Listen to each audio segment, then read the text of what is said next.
want to tell you about a plan you can follow which takes only a little time each day, 5 days a week, and which brings results out of all proportion to the time spent.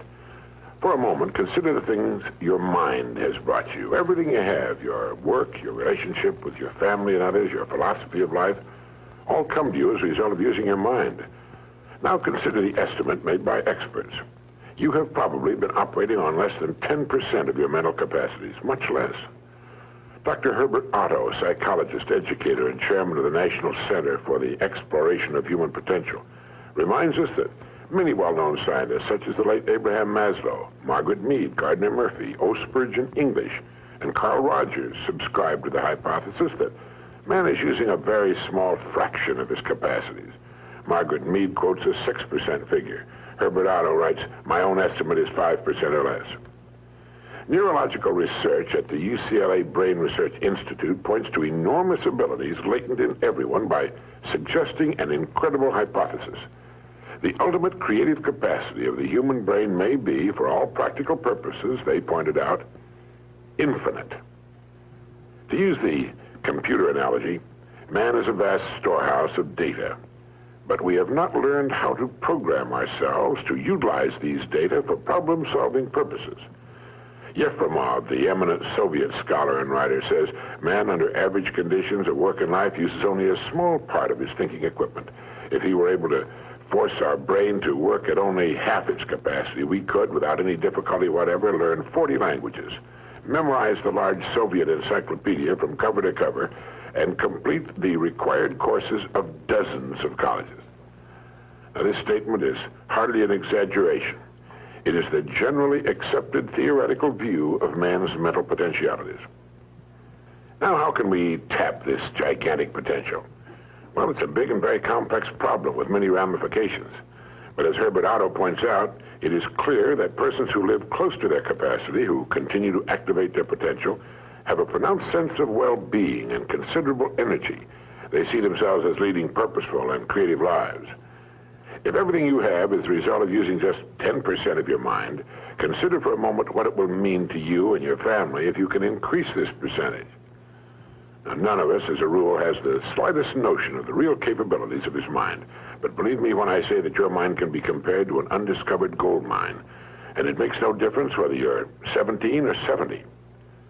Look at it this way. Your goal is in the future. Your problem is to bridge the gap which exists between where you are now and the goal you intend to reach. This is the problem to solve. Robert Seashore, when chairman of the Department of Psychology at Northwestern University, pointed out that successful people are not people without problems. They're simply people who've learned to solve their problems. And there you have it. Living successfully, getting the things we want from life is a matter of solving the problems which stand between where we now are and the point we wish to reach. No one is without problems. They're a part of living. But let me show you how much time we waste in worrying about the wrong problems. Here's a reliable estimate of the things people worry about. Things that never happen, 40%. Things over and past that can't be changed by all the worry in the world, 30%. Needless worries about our health, 12%. Petty miscellaneous worries, 10%. Real, legitimate worries, 8%.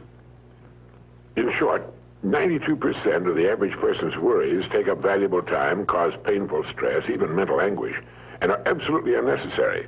And of the real, legitimate worries, there are two kinds. There are the problems we can solve, and there are the problems beyond our ability to personally solve. But most of our real problems usually fall into the first group, the ones we can solve if we learn how. Now I'm going to assume you've decided upon a goal. Your problem is, how do I achieve it? Your goal may be a promotion, a greater income, a beautiful home. It makes little difference what your goal happens to be. But you have your goal, and you know that you will become and you will achieve what you think about. That is, if you stay with it, you will reach your goal. But how? Well, it's right here that your mind comes into play. What is your mind? No one knows for sure. Perhaps the best way to describe it is to quote Pulitzer Prize-winning playwright Archibald MacLeish. In his play, The Secret of Freedom, a character says, "The only thing about a man that is a man is his mind. Everything else you can find in a pig or a horse." That's uncomfortably true. The human mind is the one thing that separates us from the rest of the creatures on Earth. Anything that comes to us in the future will almost certainly come to us as a result of the extent to which we use our minds. And yet it's the last place on earth the average person will turn to for help. In order to reflect just a moment on the human mind, consider what it's accomplished. Human knowledge has advanced more in the past 50 years than in all the preceding 10,000 years of human civilization. Of all the scientists who ever lived, it's estimated that 90% of them are alive today. We've reached, in the area of ideas and human advancement, a plateau so high it was undreamed of by even the most optimistic forecasters as recently as 10 years ago. But every new idea triggers additional ideas, so that now we're in an era of compounding advancement on every front and in every area that staggers the imagination. Dr. Harlow Shapley of Harvard has said that we're entering an entirely new age of man. He calls it the psychozoic age, the age of the mind. And you own one, free and clear. Now let's look at a few facts. Now, the average working person has at his disposal an enormous amount of free time. In fact, if you total the hours in a year and subtract the sleeping hours, if he sleeps 8 hours every night, you'll find he has almost 6,000 waking hours, of which he spends less than 2,000 on the job. Now, this leaves him 4,000 hours a year when he's neither working nor sleeping. These can be called discretionary hours, with which we can do pretty much as we please. At least, our minds are free. Now, so you can see the amazing results in your life, I want to recommend that you take just 1 hour a day, 5 days a week, and devote this hour to exercising your mind. Pick 1 hour a day on which you can fairly regularly count. And during this hour every day, take a completely blank sheet of paper. At the top of the page, write your present primary goal, clearly, simply. Then, since our future depends upon the way in which we handle our work, write down as many ideas as you can for improving that which you now do. Try to think of 20 possible ways in which the activity that fills your day can be improved. You won't always get 20, but even one idea is good. Now remember 2 important points with regard to this. 1, this is not particularly easy, and 2, most of your ideas won't be any good. Now, when I say it's not easy, I mean it's like starting any new habit. At first, you'll find your mind a little reluctant to be hauled up and out of the old familiar rut. But as you think about your work and ways in which it might be improved, write down every idea that pops into your mind, no matter how absurd it might seem. Let me tell you what will happen. Some of your ideas will be good and worth testing. The most important thing this extra hour accomplishes, however, is that it deeply embeds your goal into your subconscious mind, starts the whole vital machinery working. And 20 ideas a day, if you can come up with that many, total 100 a week, even if you don't think on weekends.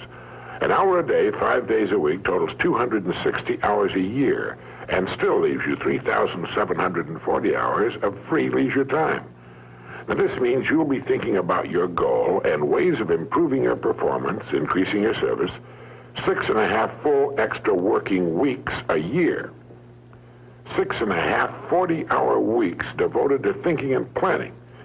Can you see how easy it is to rise above the so-called competition? And will still leave you with 15 hours a day to spend as you please.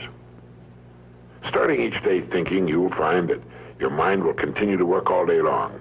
You'll find that at odd moments, when you least expect it, really great ideas will begin to pop into your mind. And when they do, write them down as soon as you can. Just one great idea can completely revolutionize your work and, as a result, your life. If you want to develop the muscles of your body, you take daily exercise of some sort. Well, the mind is developed in the same way, except that the returns out of all conceivable proportion to the time and energy spent. I've used this system for years, and it's given me some of the most gratifying and rewarding experiences of my life. And it costs only 5 hours a week. 5 hours out of 168. Is it worth it? It's like spending 5 hours a week digging in a solid vein of pure gold, because your mind is all of that and much more. Each time you write your goal at the top of the sheet of paper, don't worry or become concerned about it. Think of it as only waiting to be reached, a problem only waiting to be solved. Face it with faith and bend all the great powers of your mind toward solving it. And believe me, solve it, you will. Now let's briefly recap.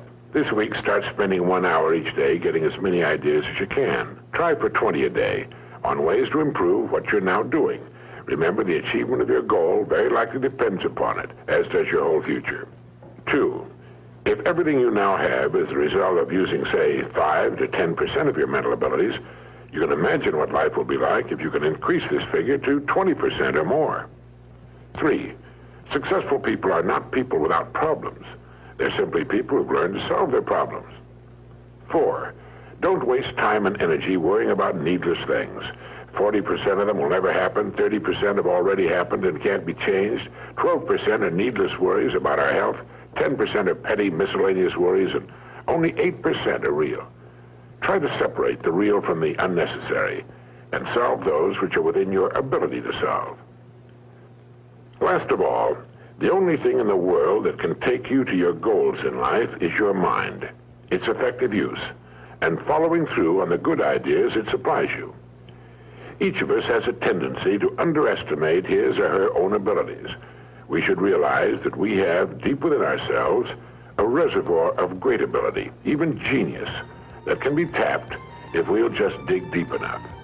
It's the miracle of your mind.